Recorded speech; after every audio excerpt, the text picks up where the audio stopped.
And for our committee members in person, we had hidden the minutes in the November file folder, so I've just put them up here on the screen in case you want to give a quick glance before we get started. And this is our first hybrid meeting, so we're just gonna go with the flow. So thank you so much. But Logan, when you're ready, okay.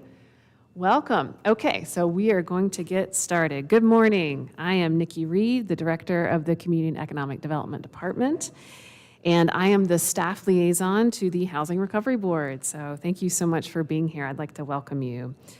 All board members and staff are participating in a hybrid format. We have some members who are joining us in the Google Meet.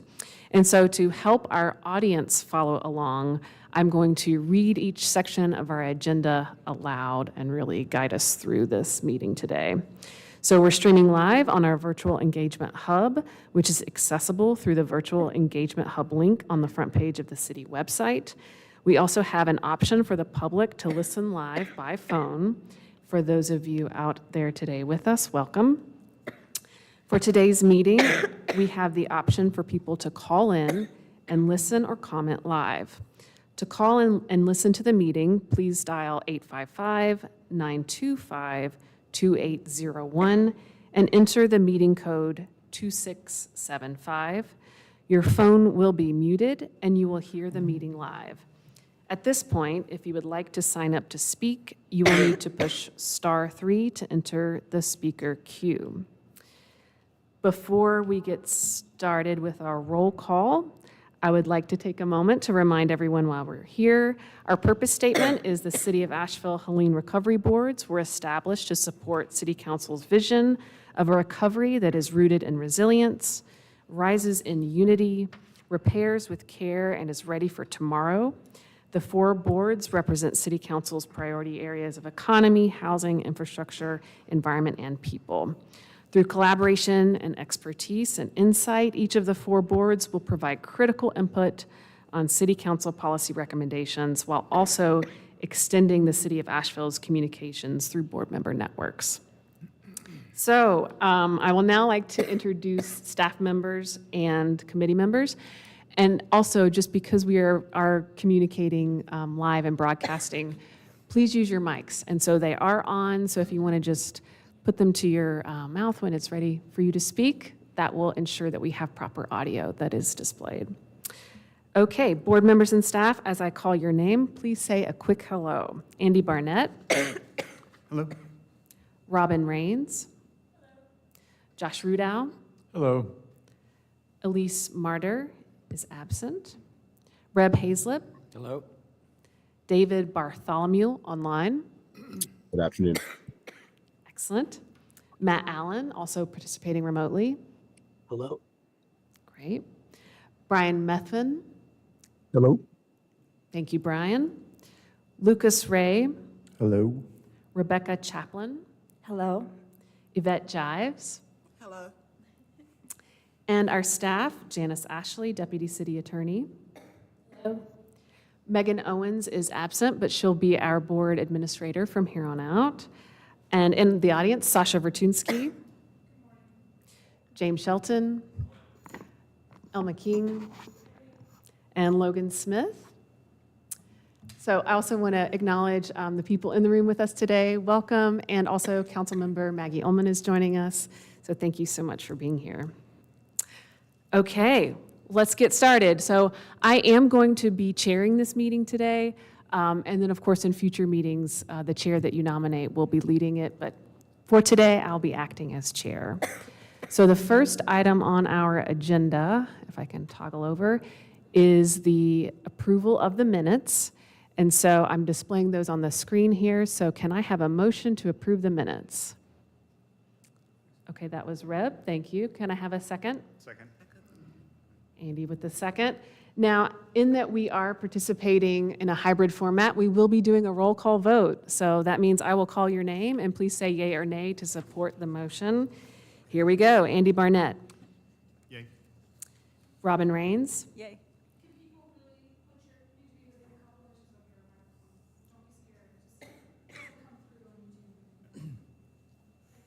Thanks, Sasha. Josh Rudow. Yay. Reb Hazlip. Yay. David Bartholomew. Yay. Matt Allen, Yay. Brian Methvin, Yay. Lucas Ray, Yay. Rebecca Chaplin, Yay. Yvette Jives.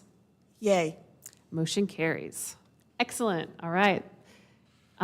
Next order of business is to elect the chair and vice chair. So this is the opportunity to discuss that as a board, and I believe there was some conversation about the chair at our last meeting. So if anyone is prepared to make a motion or have discussion, let's hear it.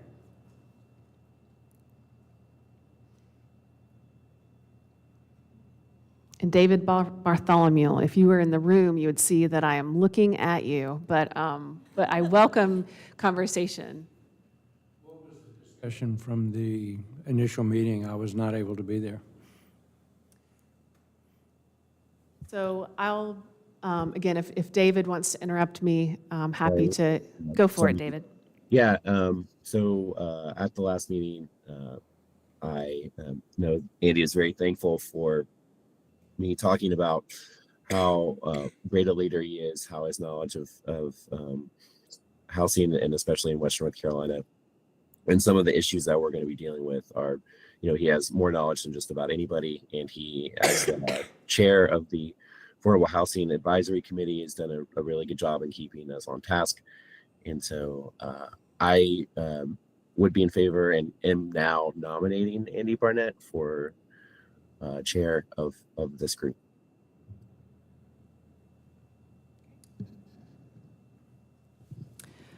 So David, I'll take that as a motion. So would anyone like to second the motion? Second. Okay. Could someone repeat the motion? The audio was not such that I could really make it out. Yeah, What's the motion? I'm moving to appoint Andy Barnett as the chair of this body.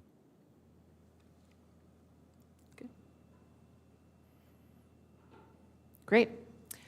Okay, so we have a motion and a second. Back to roll call vote. So here we go. Do you vote, Andy? I don't know, do I vote? I vote on Okay, my own Andy nomination. Barnett, do you support Andy Barnett as the chair of the Housing Recovery Board? Yes. Robin Rains? Yes. Josh Rudow? Yes. Reb Hazlip? David Bartholomew? Yes. Matt Allen? Yes. Brian Methvin? Yes. Lucas Ray? Yes. Yvette Jives? Yes. Motion carries. Excellent. Conversation around the vice chair. So looking for conversation, I did not hear from anyone through my email who was nominating themselves or self-identifying as wishing to fulfill this role. So I really open the floor for any discussion about anyone who would like to serve as vice chair or would nominate a friend. This would be someone who would, again, take the job of working on the agenda and or chairing the meeting in the absence of the chair. Andy, you got anybody in mind? I would love to work with any one of the people on this committee in the vice chair role, so I am not going to, any one of you would do a great job.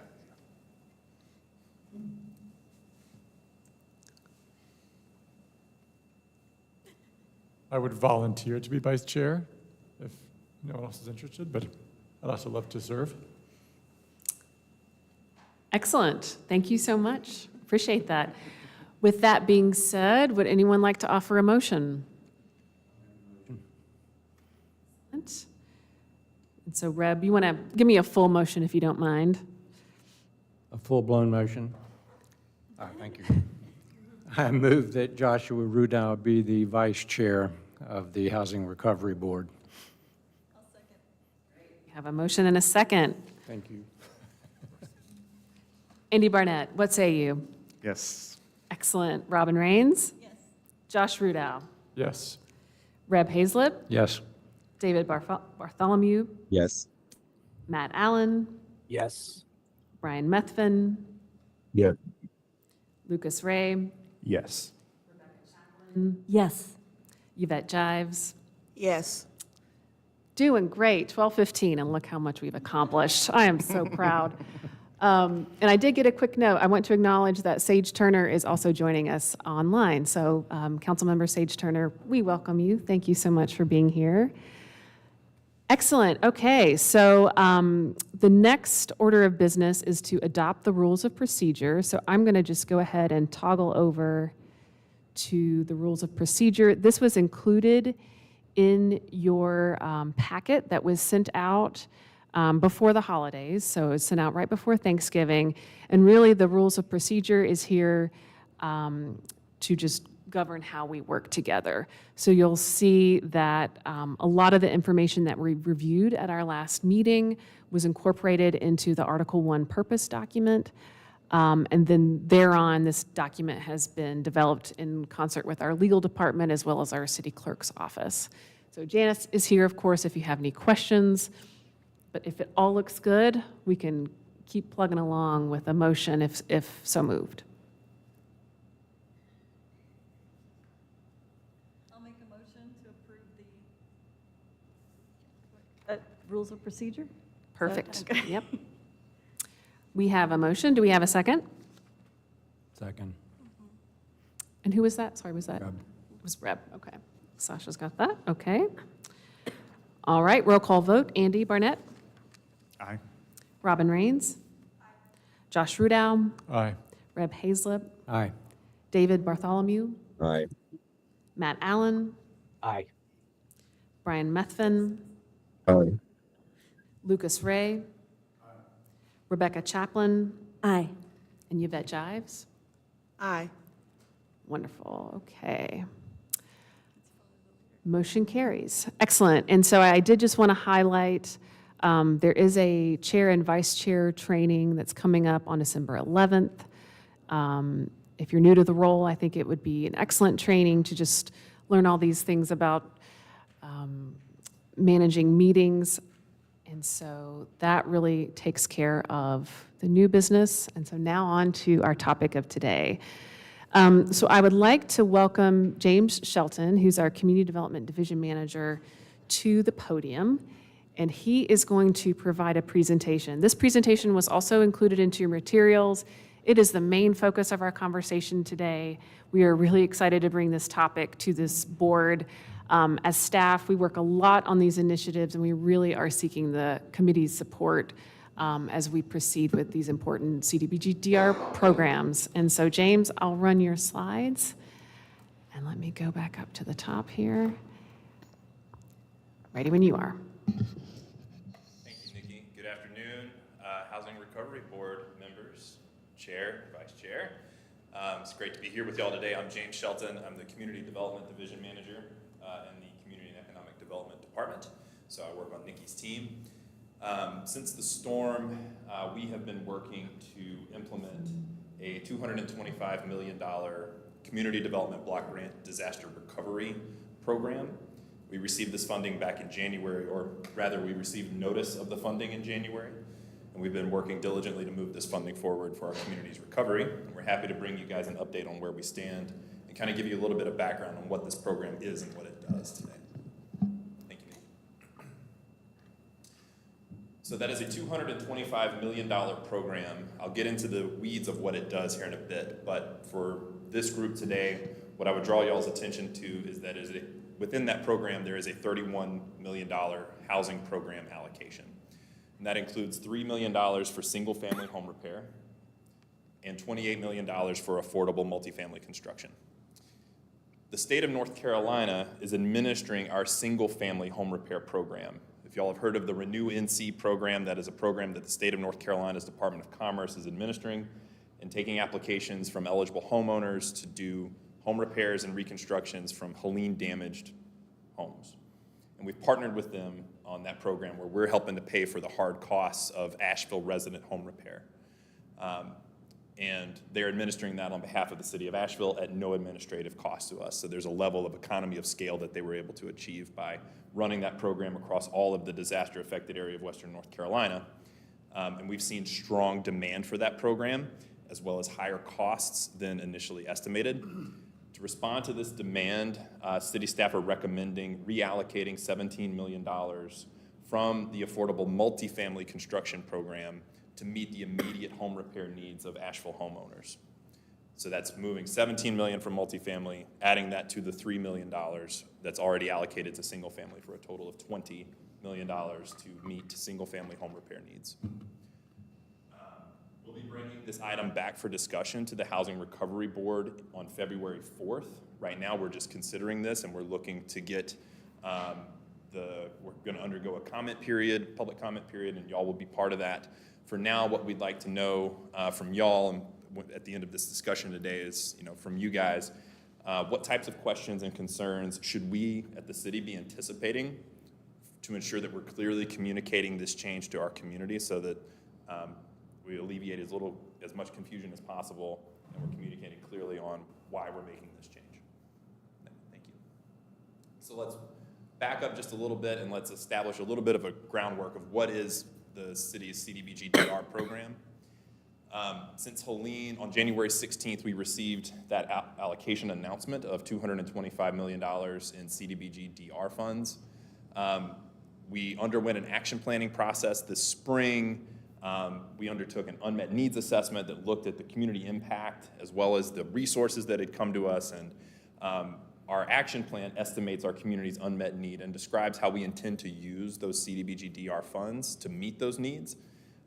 We undertook a robust community engagement process. We got over 325 comments through that process, and all those comments are recorded and responded to in our action plan. And by the way, we got 100 more comments than the state of North Carolina did in their action plan, so take that. The final allocations, as well as all of our programmatic language, were adjusted during that comment period based on feedback that we heard, and the final action plan was approved by City Council on April 8th.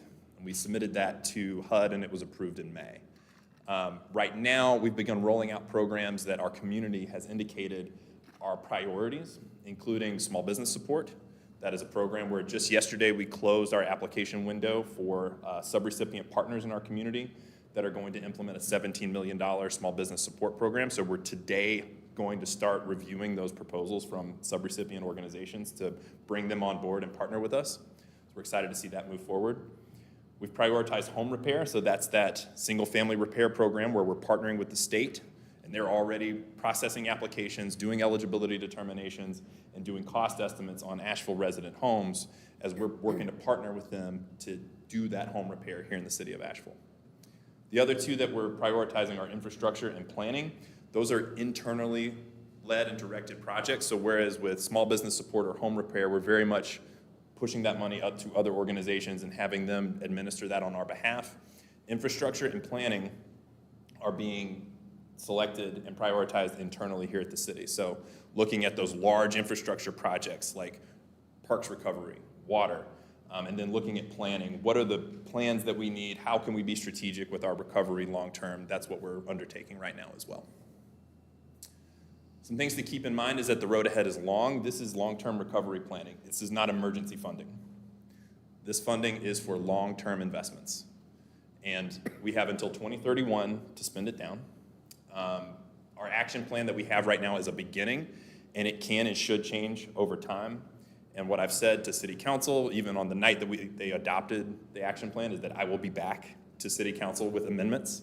The action plan is intended to evolve over time based on changing needs, and we can be strategic and adjust as new information, new challenges come to light.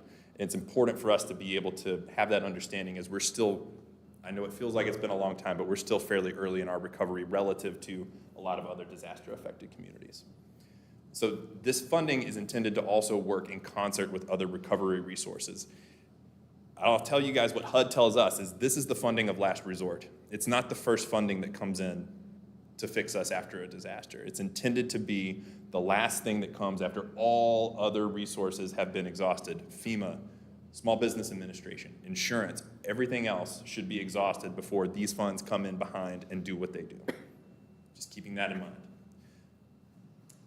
So our unmet needs assessment should address long-term resilience as well as equitable redevelopment. It looks at specific damages, but also includes wider impacts of the disaster. Like if a resident had to move or if a business had to reduce hours, or close, even though they may not have been flooded. Pretty well every business in Asheville had to reduce their hours because of the water outage, right? The unmet needs assessment also looks at needs not recognized or addressed by other programs. So FEMA might build back to a pre-disaster state and go no further. FEMA's gonna look at your house and say, what did you have before the storm? And that's as far as they will go. But what can DR funds do to invest in mitigation measures to decrease risk of loss in future disasters? That's that funding of last resort characteristic. This is the above and beyond what other resources have done. We look at individual impacts and community impacts. And again, we know that needs change and we'll have to reevaluate over time. And that's what we're here today to consider a little bit too. So the three main pillars of this program are tying back any activity that we do to the disaster. CDBG DR funds must tie back to a direct or indirect impact from the storm. So for example, if a business is to be eligible for a grant from our program, they would need to demonstrate that they were in some way affected by the storm. If a business made money hand over fist and they brought on new employees and they did wonderfully, they're not eligible. But if you were flooded, had a tree come down, or you had to reduce hours or lay off staff temporarily because of the water outage, then you are indirectly impacted. So just want to make that distinction clear. Any CDBG-DR activity must also meet a national objective, and for the most part, when we're talking about national objectives in this program, we're talking about benefiting low to moderate income people. So that's households that make 80% of the area median income or less. For our area here in Asheville, for a family of four, that's about $74,000 a year or less. So that is our target population, as well as our target neighborhoods. When we look at infrastructure projects, we're looking at neighborhoods and service areas that have that type of demographic characteristic of being low to moderate income, where most of the people that live there are 80% AMI or less. We can also meet a national objective by addressing urgent needs or preventing or eliminating slums or blight.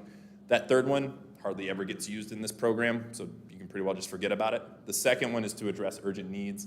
That's where we're pretty well doing the same type of activities, but we're not necessarily doing it to the benefit of low to moderate income individuals or areas. 70% of our funds must do number one. 70% of our dollars out of $225 million must do that first national objective. There's no negotiation on that. That is a HUD requirement. The third pillar is that it has to be an eligible activity. So all the activities you see in our current action plan, they're in there because they're eligible activities. So housing, infrastructure, economic revitalization, and mitigation. You don't see things there like airports, for example. So our provisional unmet need assessment that we did back in the spring found that across the three major areas of CDBG-DR activities, housing, infrastructure, economic revitalization, our total unmet need was $1.1 billion based on our methodology that we use prescribed by HUD. Our grant is $225. We don't have enough money, by far. So we have to be strategic with these funds, make sure that they're going for long-term investments. And based on our community feedback that we had, that we undertook, we came to these funding allocations that you see in that second to right column of how we were able to split out the funding across the three different areas. The interesting thing I would point out to this group, Housing Recovery Board, is that our percent of need for housing was 2.8%. If we did a direct of our grant 2.8%, it would have come out to about $5 million, which we heard from our community is grossly insufficient investment in housing. So we made sure that we are doing well above that 2.8% of need in our housing program, and we upped that to 14.7 and made it a $31 million program. We'll get into a little bit more of that breakdown here in just a minute. Any questions so far while we're here at the numbers? The percent of need is based on the 1.5 billion. Yeah, the percent of need is based out of the total $1.1 billion need that we saw.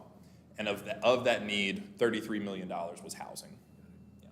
And a lot of that data came from FEMA, as well as the Small Business Administration data on creation. FEMA also did a lot of individual assistance for homes. So we got a lot of that data from there.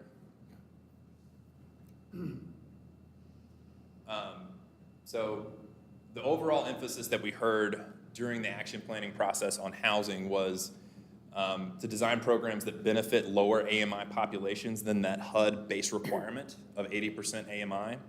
So again, that 80% AMI, 70% of our funds must benefit people that make that income threshold or less. But we heard from our community that that's just a floor. We should try as much as we can to target our programs for even deeper affordability. So we've written some language in our programs that do that.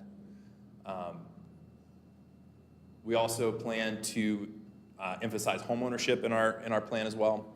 And then within multifamily funding, need to have a missing middle funding option for smaller scale projects. So we changed some of our language in there to allow for smaller scale too. Thank you. This is just a sample of public comment participants. I think some of y'all's organizations are probably on this list, but we heard from a lot of different folks. This is just a sample of the different people that participated organization-wise, not to mention just Asheville residents who participated in public comment hearings. So let's dig into the housing program allocations and the proposed amendment that we're considering right now. So this is the starting point. This is where we are now. Our current housing program allocations are for an affordable multifamily housing construction program at $28 million. And that is to do new builds or substantially rehabilitate existing buildings to be affordable housing. And then a $3 million allocation to the state of North Carolina's reconstruction and rehabilitation program. Total of $31 million. Let's talk about the Renew NC program just a little bit. It's a centralized housing rehabilitation, reconstruction, and replacement program that is prioritizing low to moderate income families with seniors age 62 and older, children, and or disabled household members who were impacted by Hurricane Helene. And this program is addressing houses that were impacted across the entire disaster area. So 29 counties, the state of North Carolina is administering this program in, including in the city of Asheville, thanks to our partnership with them in this program. You can apply in person at a couple of these addresses, Cox Avenue, Bingham Road, or go online. That's really the best way to do it, or by calling the phone number on the screen, or emailing Helene recovery@renewnc.org if you have any questions. It includes single family and manufactured home replacement and repair. The house must be the primary residence of that eligible homeowner, and that homeowner must remain in the house for 3 years. It is secured with a forgivable promissory note. So I want to mention again the prioritization here. This comes back to what we talked a little bit about in that public feedback that we heard of targeting deeper affordability. The state of North Carolina also heard that in their program, where we're not just doing that 80% AMI or less, we're actually targeting below 60% as a tier 1 priority, as well as qualifying households that have a senior in the home, that have children under age 18 in the home, or folks who have individuals with disabilities in the house too. So that is the main priority, the first priority of this program, is to address that 60% AMI household with either of those 3 qualifying households in there. So we allocated $3 million to reimburse the state for hard construction costs, and they're taking care of all the administrative side of things. So staffing, environmental reviews, contracting with construction firms, working with eligible households, and running the entire application process. They're doing that on our behalf, and we're partnering with them for paying for just the hard construction costs. And they're administering that assistance to beneficiaries, and they're operating that program on our behalf. Again, they're targeting 60% AMI or less, children, elderly, or disabled residents in the home, and then moving forward to other income levels after that. Mitigation is a key component of the program, like repairing and replacing private roads and bridges to restore access, slope stabilization, and landslide prevention and elevation. The funding limits per home are $50,000 for rehabilitation and $450,000 for reconstruction. If a home gets assessed a damage value of greater than $50,000, they're immediately kicked into a full reconstruction. So if your damage assessment comes in at 60, the state of North Carolina's program is going to immediately say, we're not going to do $60,000 of work. We're going to build you a new house. So that's the nature of that program. The state's managing day-to-day operations, like I mentioned, case management, eligibility determination, environmental reviews, working with contractors, and then we're reimbursing them for the hard construction costs while also reviewing those requests for reimbursement to make sure that they're doing things in line with what they're supposed to do anyway, but we still have a burden of responsibility because they are our federal dollars to make sure they're being used properly. And we will monitor the state to ensure program compliance with all applicable federal regulations.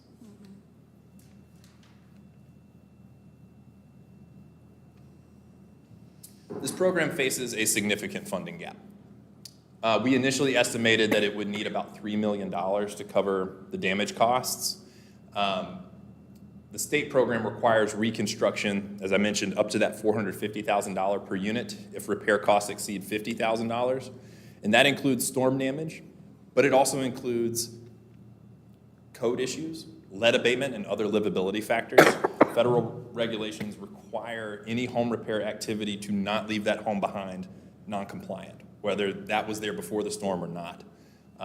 So based on current applications that we're seeing right now, the gap that we're seeing in funding is at least $12 million, above and beyond what we've already put into the program. That application window is ongoing right now and closes on December 31st. So we've seen really good uptake of this program. I'll have a dashboard to show you here in just a second of how many applications they've received and worked through. But this is kind of the estimate that we're seeing right now, is that there is at least a $12 million gap that we would like to fill.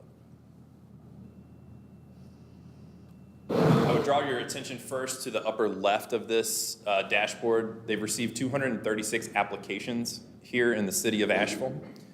As you work your way through this deck or this slide, you're basically seeing how far they've made it through the eligibility determination and working with those homeowners to get through the application process. I would draw your next attention to the box at the very bottom right, where you see it talking about phases and priorities. The phase 1, priority 1, is where we're talking about those households that are 60% AMI and have a qualifying individual. That's children, elderly, or disabled folks in the home. We've seen that number be fairly large in this program. So we've already determined that 55 houses are going to be in that category of 60% AMI or less and have an individual in the house that qualifies. Renewance has indicated that the average construction costs are coming in at about $250,000 per award. So that's how we get to that kind of $12 million gap we're seeing, is number of homes that we're seeing come in eligible under this program, and then the average cost that they're seeing estimated for repairs and reconstructions. I know this is a lot of data on this slide, so any questions here? The one thing, again, a lot to take in on this slide, there are some ineligible applications. You'll see the number 8 there. And you want to share what the state had indicated, what they're seeing in terms of ineligibility. I think this was really driven by applications that were just not related to the storm. So it may be a need for home repair. So it's an interesting number for us just to have awareness around. However, that tie back to the disaster is one of the reasons why some of these applications have been pulled for ineligibility, for example. So yeah, any other questions that may call to mind from this slide?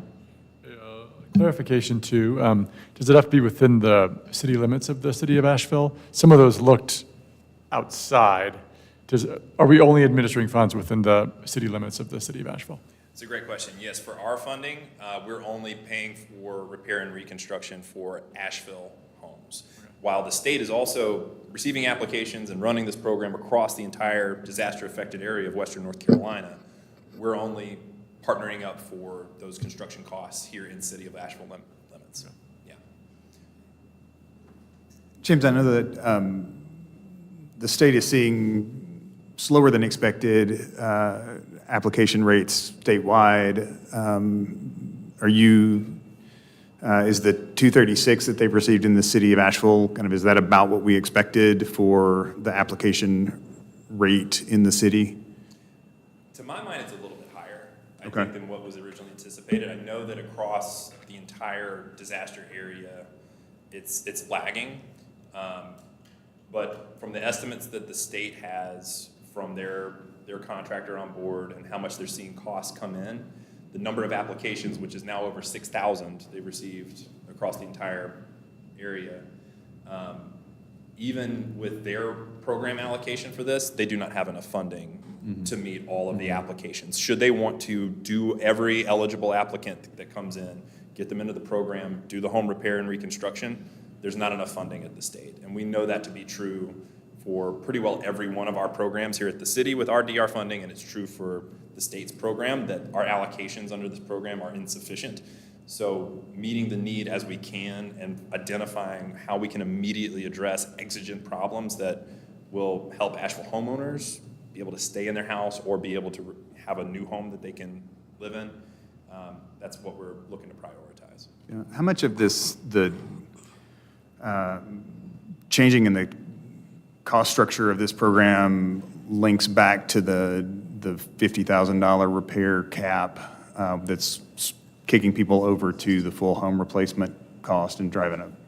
Yeah, it's pretty, I won't say it's directly linked to that, but that's definitely a factor, is that if you have a home that was not code compliant, you had, deferred maintenance for 20 years that you never, made repairs on your house, and you had Helene damage, and the assessment comes in and says, yeah, you've got $10,000 worth of Helene damage and $50,000 worth of existing repairs that have to happen, then that kicks you, being $60,000 total for repair, it kicks you to the reconstruction. So yeah, that's definitely a factor. I know in other parts of the state with this program, maybe where they're a little bit further along that workflow pipeline, they're seeing applicants decide to not stay in the program when they realize that their existing home is going to be demolished and a new home is going to be built in its place. Do we expect that to happen? Are we far enough along in their workflow to know how many of these applications are likely to turn into actual projects? And do we expect that same kind of fallout that we're seeing in other parts of the region? I don't know if we can expect to see that or not. I think we're expecting a lot more data over the next 30 to 60 days. They have a requirement from their contractor that for every application they receive, they've got to get to an award determination within 60 days. Mm-hmm. And I'm not sure how long a homeowner has after an award determination to say, yeah, I'll take it or decline. But I think from what I've seen is they're expecting it to be pretty highly uptaken here in the city. Okay. So I have a question. So I know I work with a lot of clients that were displaced during the storm. And a lot of things that we're seeing because of the inadequate drainage, stormwater drainage. Actually, we've been meeting a lot with the city about this. So I'm wondering, so these homes, a couple of these homes were, because of that and the storm, the houses were just like, they're inhabitable. So they have been, so what some of the different people, the different contractors are trying to get in, do assessments, what can they do for this home and stuff. But the bottom line is, even if they went in and did a whole reconstruction, the problem still exists because the water is still flowing down into the yard, and there's mold in the house and everything. So how does that work? I mean, how can we support homeowners like that or in situations like that where it seems like impossible? It's like this stuff was happening, but then the storm escalated. They're been displaced for over a year now. The children in the home and children in these homes, but they can't move back into the house until the city does something about the water draining down in the yard. So how does the infrastructure and the home, how can we work? How does that work? How can we support families in that dire situation? I think that's a great question. I don't have an answer for you to that question today. Mm-hmm. Under this program, mitigation is a part of this program. So if you're a participant in the program, they're going to look to see how do we mitigate future disaster impacts, future flooding, future mold, those kind of things. So that's also part of where we anticipate the cost to be a little bit higher with this program. So averaging at $250, the maximum award is $450,000 worth of work to include both the home itself as well as mitigation around it. So that's elevation, slope stabilization, and can include stormwater management as well. So if you're participating in the program. But I think it's your question about how can the city work with that infrastructure and private property and homeowners. It's a very complex question. Yeah. I don't have the answer for you today. Okay, so maybe we can get some information later. I would like to follow up on this. This is really important. This is something that's been dangling. This is something we've been working on and focusing on in our community. We actually had 3 displaced families. One finally will be back in their home the last of this month, but the one with the 3 small children, this is where the 2 homes where this is a big problem. And we know that it doesn't make sense to repair the home if the other problem is existing. So as far as mitigation is concerned, how can I be a part of that process, or can, bring in the family to whatever meetings we need to do? How can we set that up? I don't want it just to be put over here in the box. I want, how can we intentionally be proactive in addressing? I'm sure this is not the only situation that's going on at this particular issue, so. I would encourage them to apply to this program if they haven't already. We have. Good. Yeah, okay, all right. I appreciate those examples because I think it's really helpful for us to understand the types of families that are seeking to apply for these funds and who could potentially benefit. So I just appreciate your sharing that. Thank you. Thank you. Do I have more slides? I think I have a few more. So I'll get through this. So all this being said about the increased demands on this program, the things we'd like to really consider is meeting immediate funding needs for residents that are disaster impacted here in Asheville. Upping the single family repair program here in the city to $20 million will ensure we can address the most exigent needs. So continues prioritizing households earning less than 60% AMI that have children and elderly and disabled residents in the home, as well as mitigating future disaster impacts by doing those things like slope stabilization, landslide prevention. We estimate with that funding that 80 homes will be repaired or fully reconstructed. That would leave, if we were to move $17 million to the single family program, it would leave $11 million in the multifamily housing allocation.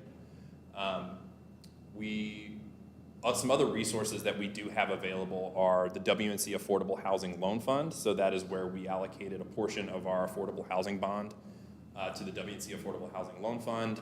We also have a separate program through the Home Investment Partnership Program. It's ARP, which means American Rescue Plan Act. It's not ARPA money, but it's from the same act, it just has a different flavor. That's a $3 million program that we're going to be rolling out over the next few months as well. But just to make y'all fully clear on this, we expect to have a better understanding of the need by March. As I mentioned, the Renew NC program applications close on December 31st, and they have a 60-day processing and determination timeline with their contractors. So we're going to have a lot of really good data, but the data that we have right now is extremely clear that the funding that we have in the program right now is grossly insufficient. So that's why we're trying to get ahead of this so that we can meet the need. So this is what the program allocations would look like after we move $17 million from the multifamily housing program to single family.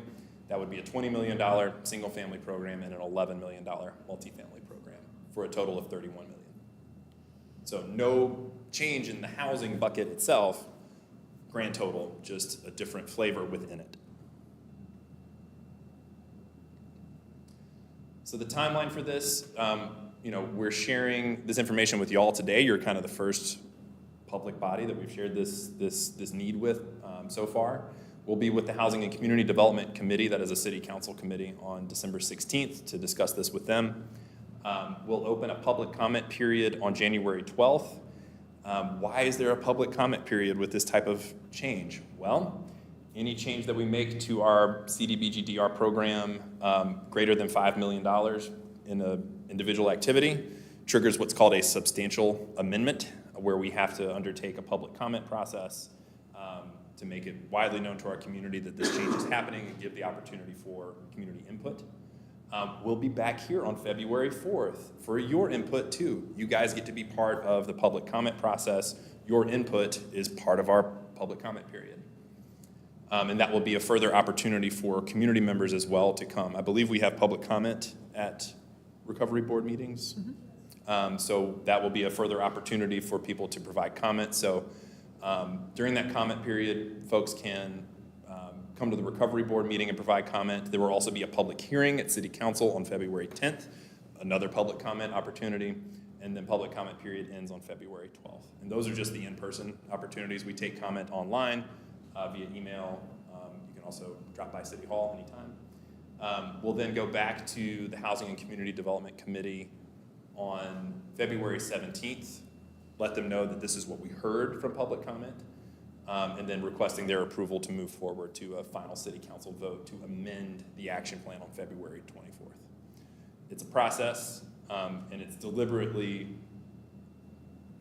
I guess, so that our community is widely aware of these types of changes. We're making a $17 million change, and we want to make sure that, one, we're following HUD requirements, but also making it as transparent as possible to our community. And we're super happy this board is here to help us be a part of that too. Do I have questions coming in? Do we have, yeah, I heard a hand. Yeah, that's me, Matt Allen. Hey, James, thank you. Good to see you.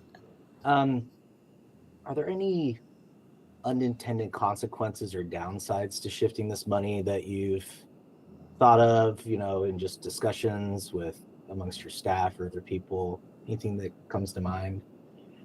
I get the positives and the reasoning behind doing it, but I'm just wondering if there's maybe something that might come up that, I don't know, in hindsight. I mean, the first thing is that it's less money for multifamily housing construction. Sure. And that's a immediate change in that we would see a significant decline in the amount of affordable housing development that we would be able to fund with this program.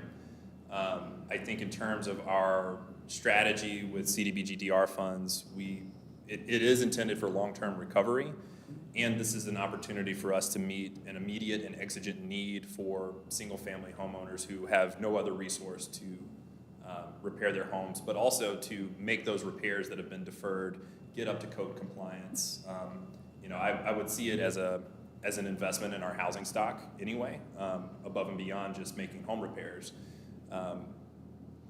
Potential downsides, there's also the risk that, maybe, as Mr. Barnett mentioned, folks are disinclined to take the program up on the offer for a full rebuild. And we find that the uptake is not such that we expect. So that's certainly a risk. And we will be back to this board if we find that uptake is not sufficient and we need to move money back to multifamily, we will do that. So that's the great thing about this program is if we identify needs and we change, we can also come back and say, yeah, you know what? As much as was needed there as we expected, it wasn't there. We don't think that that's going to be the case based upon the cost estimates and the number of applications we're seeing, but it's certainly a risk, but I don't think it's a very big one. But that's one of the things I would love for y'all to help us kind of think through is what are those things that we need to make sure we're considering? Are there risks that we haven't thought of, as well as how do we make sure that our community is well informed and how do we craft our communications around that? And I think my last slide probably touches a little bit on what our call is to this board. So what questions and concerns should we anticipate from the community, and how can we best ensure clear communications to address those concerns? So like you said, Mr. Allen, is what are those risks? How can we maybe lay those risks out front? Is that, yes, this definitely means that there will be less funding for affordable housing construction. Maybe it won't be taken up, and how are we going to address that is by still trying to be adaptable as we move forward. So this is kind of our call to y'all is, what do y'all think we might anticipate from the community, and how can we make sure that our communications are clear to address those concerns? I feel like a thing that happened after the storm related to housing was a lot of workers that were living paycheck to paycheck immediately had to leave Asheville because they couldn't afford their higher rents. So that would be my one concern about reducing the multifamily affordable housing, because we know that that's a need, especially being a tourist-centered town. So that, I feel like that may be a concern that comes up. And is there a plan for the $11 million, or is it to be determined? It's still to be determined at this Okay. moment. We're still working with our council members and with city manager's office to determine the best way forward with that. I would also echo some of these similar questions. I think as of right now, we've seen the demand for home repair, but I'd love to see the demand for multifamily. I worked in a multifamily program for years, also worked with home repair.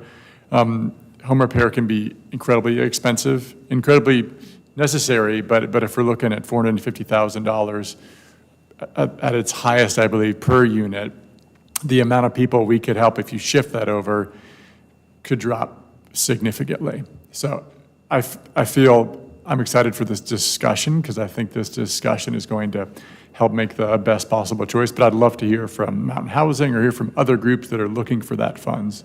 Because if you're also looking at 60% MFI and below, I would assume that a lot of that is also going to be rental. And really looking at ways that if we're going to move over what is a lot of money, getting a really good understanding of what that demand is there and what that trade-off is, because it's going to be a big trade-off. And last question, I also worked with CDBG before, and there was often Davis-Bacon or Section 3, and just kind of, when you're doing home repair, I believe it's less than 4 units. There are potentially not having to go through some of those, but I'd also love to hear what the administrative cost would be, because that can be significant if you're looking at Section 3 and Davis-Bacon to the construction costs. Yeah. So pretty well every activity under this program, Davis-Bacon's at play. With CDBG, it's not a per unit, it's a dollar amount. And it's $2,000. Okay. So any CDBG funded construction that you do over $2,000, Davis-Bacon's at play. The home program is where it's the unit threshold, and Okay. I think now it's about 10 or 11 units. So any above that is where you trigger Davis-Bacon.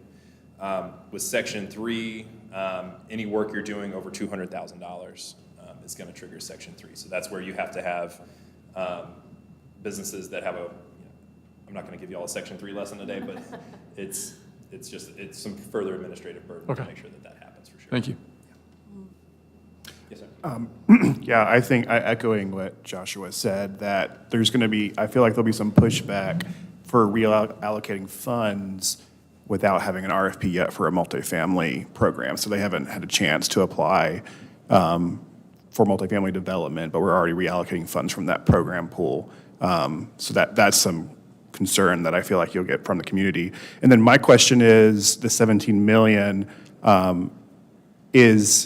was this something the state requested the city of Asheville reallocate, or was this something that we decided to reallocate? And why can't that come from the 800 million already allocated from the state's action plan? It's a great question. The state of North Carolina has made it clear that they will not use their funding for any of City of Asheville homes. So any repair work that they do for City of Asheville residents must come from our program. As part of the partnership that we developed early on was that they were standing up a single-family repair program, and they were going to be administering it across the entire WNC area.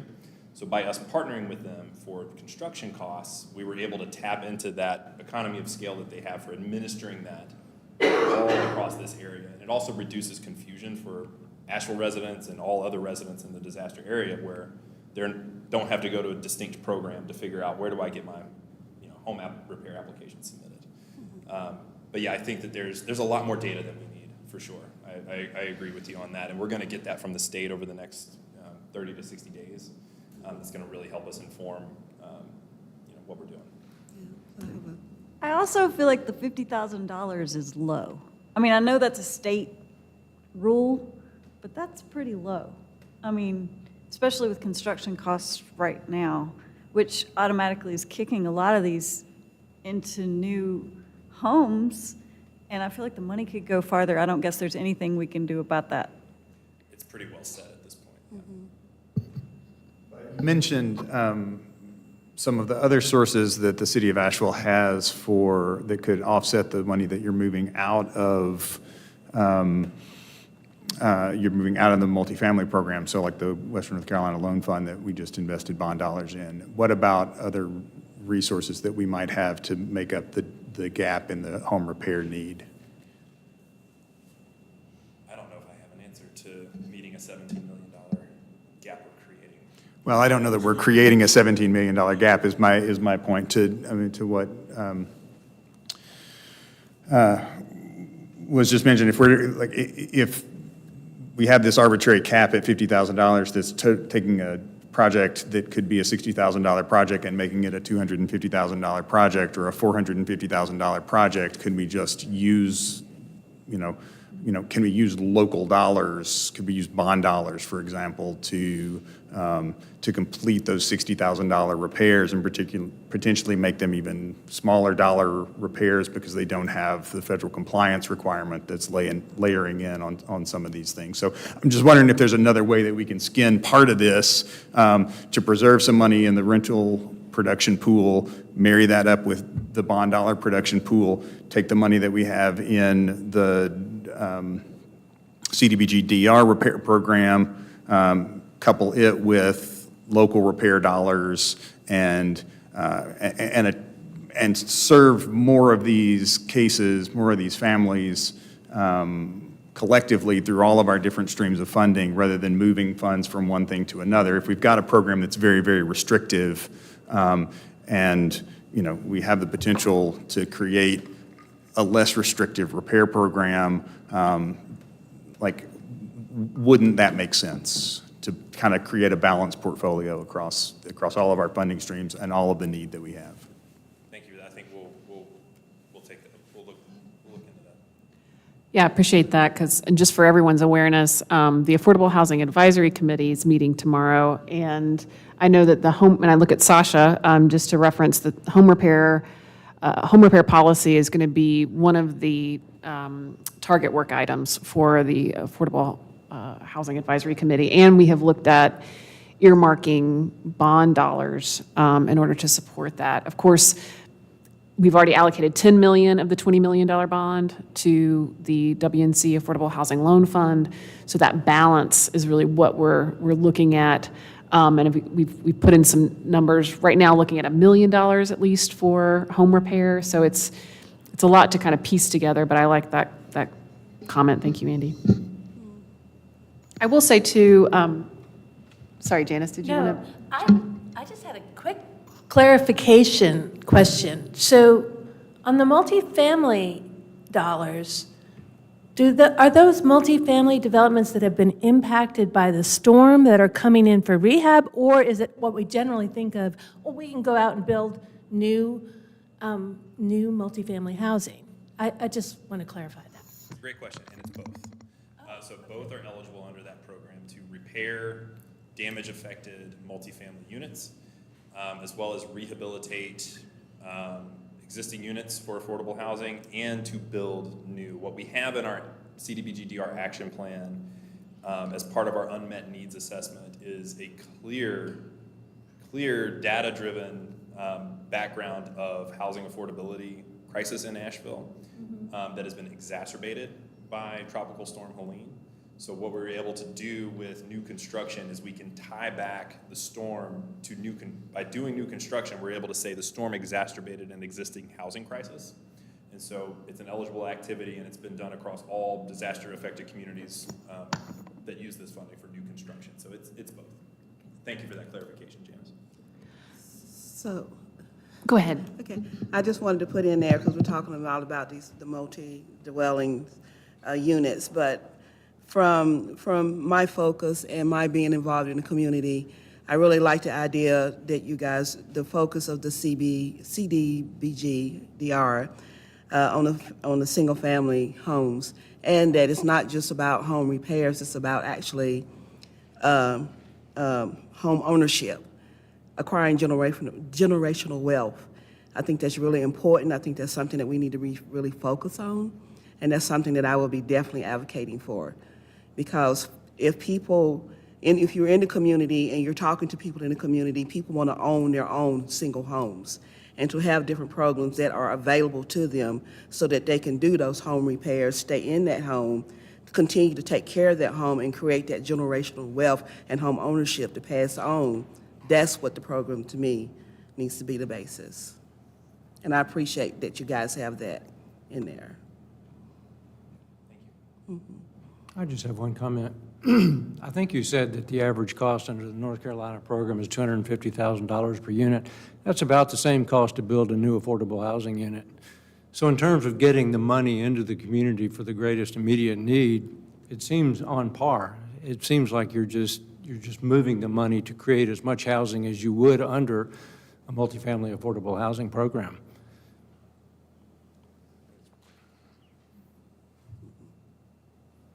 I would also add to that, I'm still learning the Asheville ecosystem, but in where I was previously working with Housing Dollars, there's what I would assume is gap financing a lot of the time. So it could be a smaller amount, but it could be this missing piece that I'd like to learn a lot more of that could be paired with a private activity bond or a tax credit. So the overall cost might be $250, but this could be a leverage piece that could mean the loss of a lot more potential units. It's just a lot more information there. $250,000 per that unit, but the gap financing of that may be something like $100,000, getting that unit across the finish line paired with a tax credit or other funding sources. Typically what we see, and you're correct, that these funds for multifamily are intended to be part of a gap financing capital stack. And what we typically see is in the range of, this funding represents about 10 to 20% of the funding stack. So if you put $1 million into a project, you're usually expecting that project to be a $10 million deal. So if you're funding 10 units, it's actually a 100-unit project. And David had his hand up. Go ahead, David. Yeah, James, thank you for the presentation and especially sharing the data.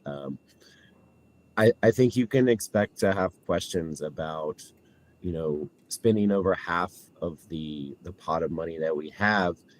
I think there's no question it's a huge community need, but when you're asking us to comment on whether it's a good idea or not, and we can't see what the plans for the rest of the money are, in other words, like, there's a need for this money, and you're showing us that, even though it's early on, you don't have final data, you're expecting to have this gap that you can fill with this money, but we don't have very much of it, and over half of it, if we decide to allocate it now, without knowing what our other options are, where we can see data about how much bang for a buck we can get, knowing all the limitations on CDBG, EDR money, I think it becomes difficult to make recommendations in that situation. And I would expect the public will be wondering. I mean, people have mentioned the huge amount of renters and all of the other needs that we have in our community.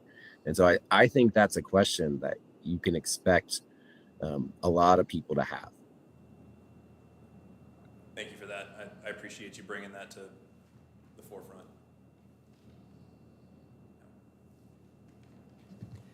I appreciate Ms. Jive's comment about homeownership and generational wealth and the need to create that, repair options to keep people in communities. I do wonder about the potential unintended consequences around particularly the replacement component of the single-family program, where you, there's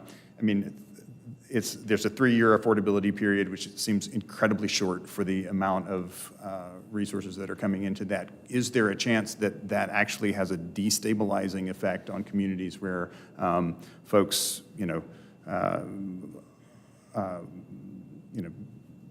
receive that replacement unit?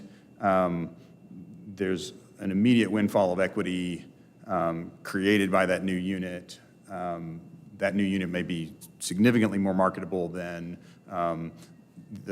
the existing home, and we actually see that accelerate the pace of neighborhood change as people, wait out that 3-year period and put those new homes on the market at market prices, and we see neighborhoods that were, kind of already teetering on a, gentrification displacement kind of in that precipice, that really fuels that because you have this windfall investment in housing stock. I don't know whether that's a realistic scenario, but it's a scenario that my brain can imagine. And I think part of the function of an advisory committee like this is to try to think of all of the nightmare scenarios and unintended consequences that we could come up with, and so that we don't end up with situations like we've had when we've had other significant federal investment in Asheville. So throwing that out there. Thank you. I don't have an answer to it, but.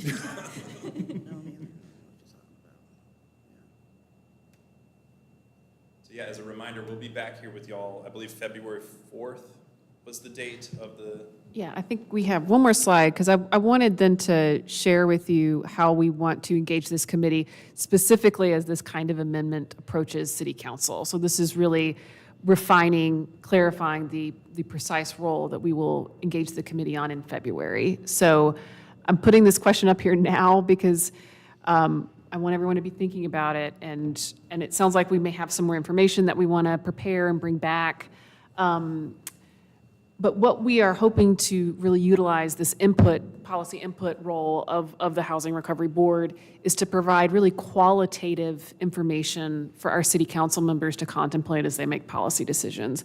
So we framed this question to really help spur that. So coming back in February 4th, we will be asking for a consensus-based approach or a majority-based vote to identify the top 3 considerations for city council to have as they make that final decision. So again, really putting a qualitative framing around how city council can really approach the issues at hand and what should be our top 3 concerns.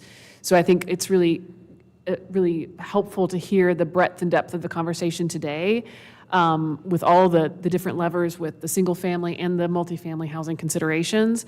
And then in February, we will ask this committee to really nail down the top 3 so that as our city council members make their decision, then they're able to really have a fine point on the community's considerations for these policy decisions. Sound good? I think that was. Can yeah, I go ahead. make sure I understood what you just said? Yes. That we're going to do in February, since I'm going to have to do it. So we'll be voting on a recommendation to either support or not support this shift. Is that correct? And creating a list of sort of the three things that were the greatest consideration in our decision, or did I get that wrong? So what we will be asking is for the top 3 considerations. So, because we looked at whether it was just an up, down, yes, no vote. And again, what we were really hoping to achieve is a more specific naming of the precise policy consideration. So the why behind the yes, no, right? So that when we have that to share with council, they have a consensus-based understanding of these critical issues that our community faces as developed. So rather than just a yes, no, it's going to be top 3, this group decides. Does that answer your question? Yeah. Okay. You and I can talk about procedurally how to get to that. Great, okay. That feels like a ranked choice kind of moment, and I don't know how to do that, but we'll figure it out. Okay, well, that concludes. James, you want to wrap us up? Yeah, we'll be back February 4th to collect y'all's input for city council's consideration. But we just really appreciate y'all helping us consider all the things that y'all mentioned here today is what we're going to use to help to craft our considerations. And y'all brought some things to my mind, and I think to our other staff as well, that we need to make sure that we have a good, clear communication on that we're considering. So really appreciate y'all. Welcome to the Housing Recovery Board. This is awesome. Excellent. Thank you so much for the discussion. So we will move into our final item of the agenda, which is public comment.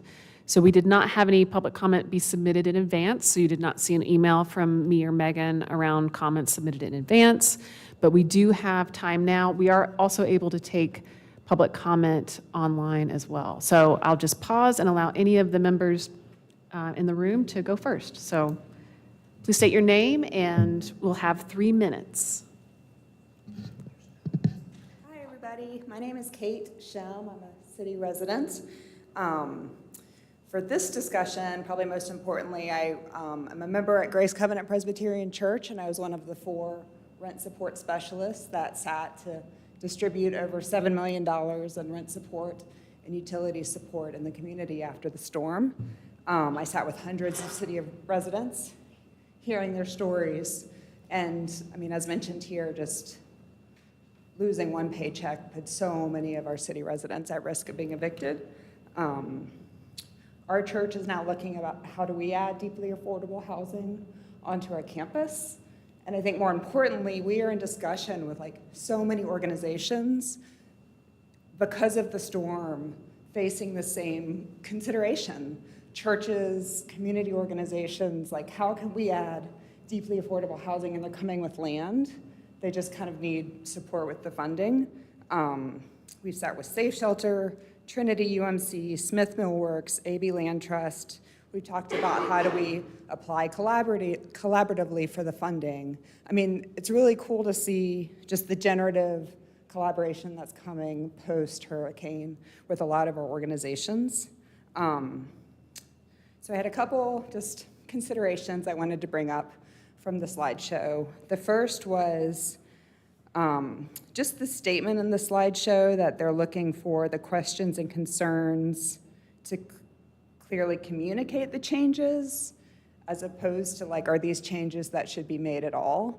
So as a community member, it feels a little bit like the decision's been made and the city's just looking for ways to justify it. So that felt a little bit off-putting in the framing.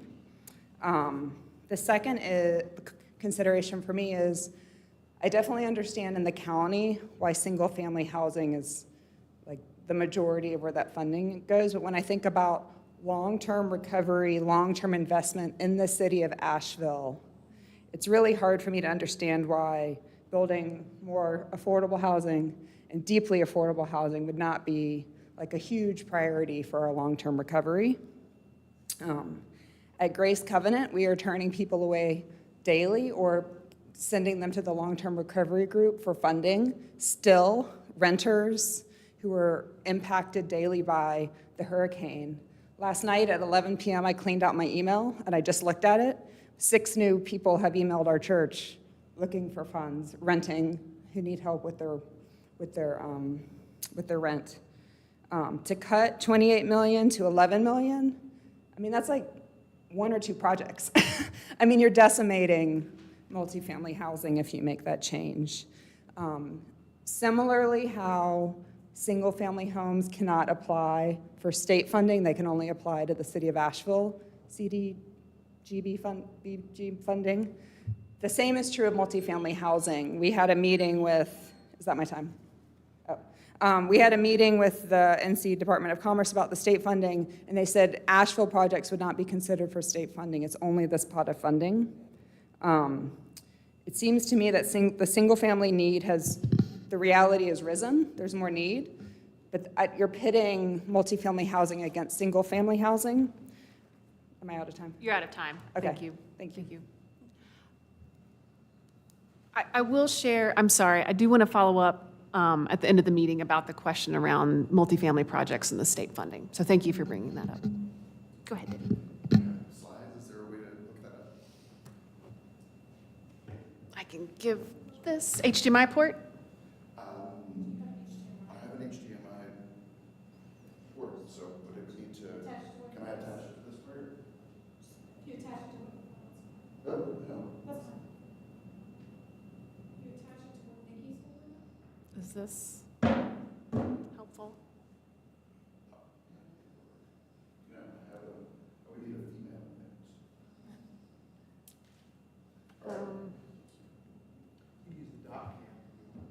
Use the what?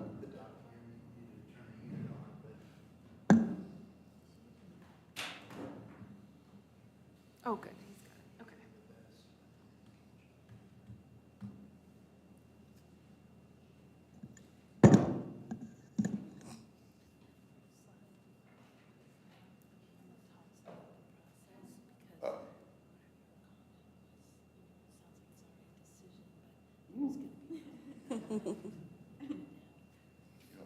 Sorry.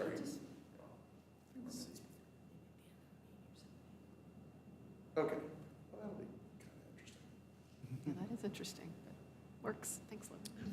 All right. I'm David Greenson. I'm coordinator of the GAP AVL and lead organizer for People's Place AVL, and also new member of the People and Environment Recovery Board. So hello from one recovery board to another. I wanted to throw a few questions, that some of which is building on some of the things you all are already talking about. A big one is just who are we hearing from? The demand right now, I understand, because this program is open. We're hearing a lot from the folks that need single-family housing. But I also have a big question about why we're not shifting money from other buckets into housing as opposed to making single-family and multifamily duke it out. And then lastly, concerns about who's going to be eligible for this funding and who's actually going to have to back out, as Mr. Barnett mentioned. So just as context, when the city did try to get input on recovery priorities, not because the city doesn't want to hear from poor people and renters, but they just don't hear from that many. They don't respond to the surveys. Their needs are not as well voiced as from folks who are homeowners, for example. And I think that's still being true. Nonetheless, affordable housing was considered to be essential or very important to a huge majority, and including especially renters and lower income respondents. Finally, I think there's big questions about which households really are going to be able to get this funding, because there are just some significant challenges in terms of who's able to use it. So they've only got 6 awards finalized right now, and of course the process is still ongoing. But what I've learned from talking to folks in Henderson County, if you look at these frequently asked questions, this is funding of last resort. That means that if you already got funding from FEMA, then that has to factor into, you may be eligible for a $50,000 repair, but if you already got $10,000 from FEMA, you have to be able to show that you still have that money. And I would ask you, who's not going to have that money? It's the people who are poor who probably had to use it to live. Likewise, there's no money for alternate housing. So if you're getting a full rebuild, you got to figure out how to live during the time that your home is being rebuilt. There's no money for that. So again, who's going to be able to accept this money? I think the concern I would have is that even though the state is prioritizing folks who are below 60% AMI, I think a lot of those folks ultimately are going to have to drop out because they don't have the resources. They don't have the money that FEMA already gave them, which they have to show. Henderson County, I've talked to them and they say all these people are eligible, but they're not going to get the awards because of these challenges with the program. So in the end, how likely is it that a small percentage of this funding is actually going to go to the lower income people because they don't have the necessary additional funds to make it work? And how likely is it that then the money is going to ripple to the folks who are less in need? I mean, everybody should get a home. I'm sure that we all would agree that there should be $1.1 billion, and we don't have to make these hard choices. Thank you. Thank you, David. And do we have any speakers in the queue? No, we do not. Okay, this has been your first meeting of the Housing Recovery Board, and what a meeting, eh? So thank you so much. We look forward to seeing you in February. As you'll note, Andy and I will be working on the agenda, but otherwise, I think we will take a motion to adjourn unless there's any. Actually, I want to comment. Thank you. So the state's QAP, the North Carolina Housing Finance Agency's QAP, which is the document that they publish to really outline the guidelines for their multifamily tax credit programs for the year, has been published in draft form. And there is more information about City of Asheville and other county eligibility for the state's CDBG-DR funding. So that draft is out now. And so that is something that we've been talking with the state about. So there will be multifamily funding available to City of Asheville / Buncombe County projects that are seeking that gap financing through the state's CDBG-DR funds. So check out that draft QAP. It is published on the North Carolina Housing Finance Agency's website live. Great, thanks, Matt. Okay, anything else for the good of the order, or else I'll take a motion to adjourn. I want to just thank the city staff for, this was a very smooth hybrid meeting, and I know it was your first one, so thank you. Lots of flexibility and innovation to get the speakers' slides on the screen, so good work, y'all. We're still figuring it out, but we'll get there. Do I have a motion? So move. We got one? Second? Second? Oh, roll call. Okay, ready? Sorry, y'all. Andy Barnett. Yes. Robin Rains. Yes. Josh Rudow. Yes. Reb Hazlip. Yes. David Bartholomew. Yes. Matt Allen had to leave. Brian Methvin. Yes. Lucas Ray. Yes. Rebecca Chaplin. Yes. And Yvette Jives. Yes. And we are adjourned. Thank you so much.